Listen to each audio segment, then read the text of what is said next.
A really boring video on making some condensed milk.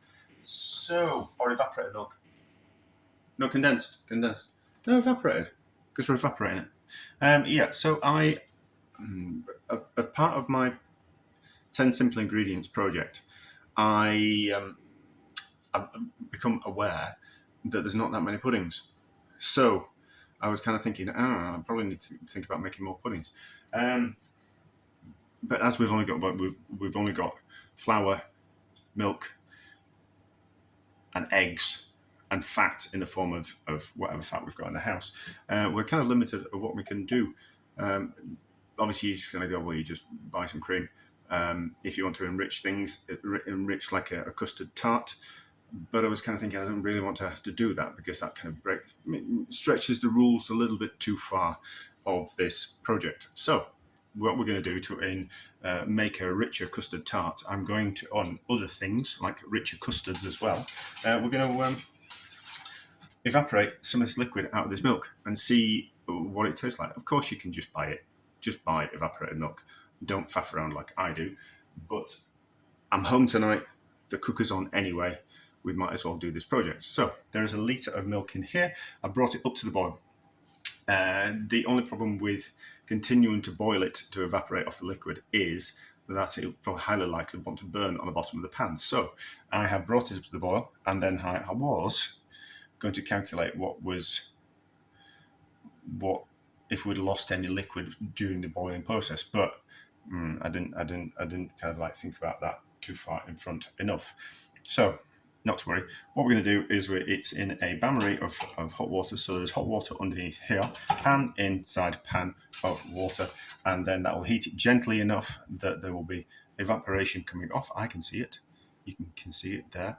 And it will slowly evaporate and become more concentrated. And when it's become more concentrated, it'll become more richer and creamier, and therefore nicer in desserts. So this is this. We're back when probably in like 4 hours' time when it's bedtime. So this has reduced down. It's been up for about 4 hours, something like that. So we've lost quite a lot of volume. There'll be about, what's that, about 400 millilitres in there, something like that. So it's maybe 300 millilitres. So it's lost 2/3 of its volume.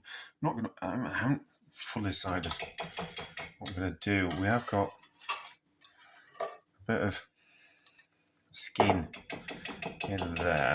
I don't know if that's going to, if we can melt that back into the milk. I am not an expert on reducing milk, so we've kind of lost that.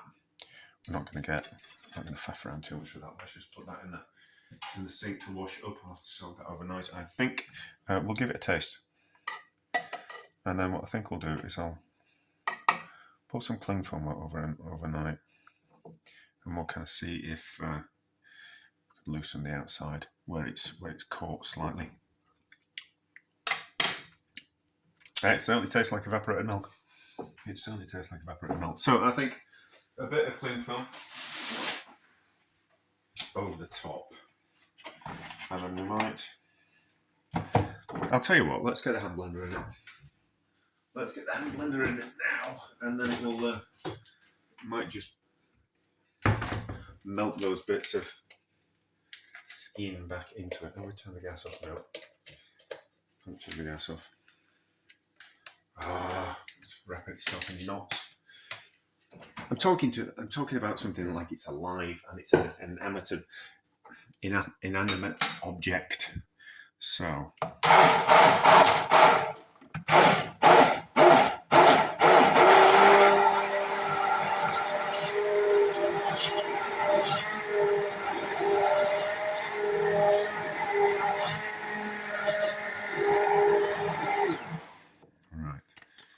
That will have broken those bits of skin. So let's just put a bit of cling film over that overnight, let it cool, and then we'll have a look at it in the morning. And we might put it through a sieve if there's any bits of debris or anything like that. Well, that'll be fine. We'll put it in the fridge, and it will be fine. And we'll look at it tomorrow. It looks like it's thickened up a little bit. Let's get it strained. through a sieve, and let's have a look at it. This is probably not a good idea. Hopefully this glass is big enough. I'm trying to move away from using plastic. That's the truth of it. So that's all grainy stuff, is that? And there's a lot of debris in there. So that's a bit of a waste. And this is stuff that we pass through the sieve. So there's 285 grams there. It will be a little bit, won't be smooth. But how does it taste?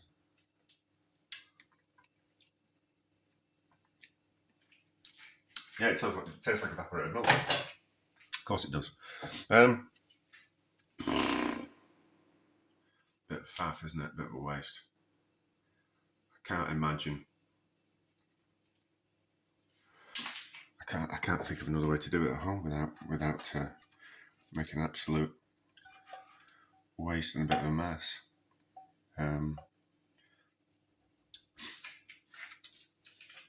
That's really a pain to wash as well. So a bit of a failed experiment. Well, not failed experiment,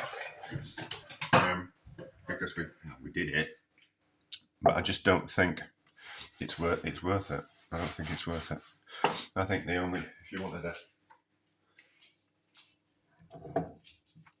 kind of way to do it is get a better flavoured milk that was slightly thicker would be to make a rice drink. So I did. There's a couple of videos on making a rice milk drink where you boil up the milk with rice and a bit of sugar, and it thickens up the milk, and it takes on the flavour of the like the perfume flavour of the rice. So that would kind of work. So maybe that's a better route to kind of go down if I wanted to make some milk desserts in terms of ingredients. But I don't know. If you don't do it, you don't find out, do you?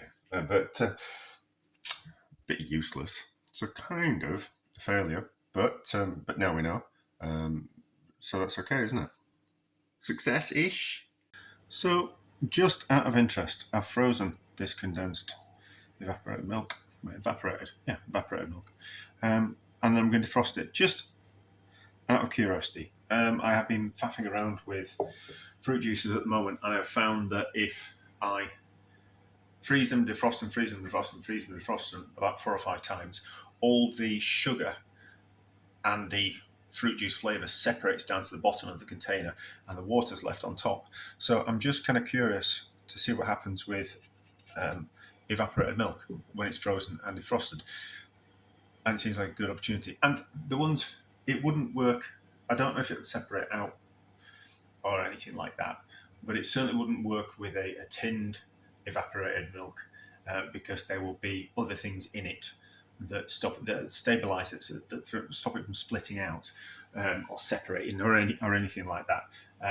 But I'm just curious. So we'll leave that out overnight and see what happens with it. So this is mostly defrosted, and it's not split or anything like that. How does it taste after it's been frozen? Still tastes like evaporated milk. So, yeah, I don't think it's kind of worth it. Although we'll use it in something. I might make custard tart out of it or something. But I might just put in some custard. Or I might make some custard out of it. See, the thing about, if we're going to make custard, you don't want to put too many yolks into it because then it starts to taste eggy. It improves its richness, but it doesn't. It starts to taste a little bit too eggy. So to kind of enrich custards or custard tart, you want to put cream in. So maybe something to think about. I just don't. I think that's a. Yeah. I think to enrich the milk, I think it's better to make it thicker through the process of boiling rice in it with some sugar. and then you get a richness. Then it thickens it up, and you'd get a thicker custard or a thicker custard tart. That's probably worth doing, actually. That's probably what I'm going to do. So interesting, but not kind of useful. But just because I don't think something is useful now doesn't mean it won't be useful sometime in the future or help me think my way through something else.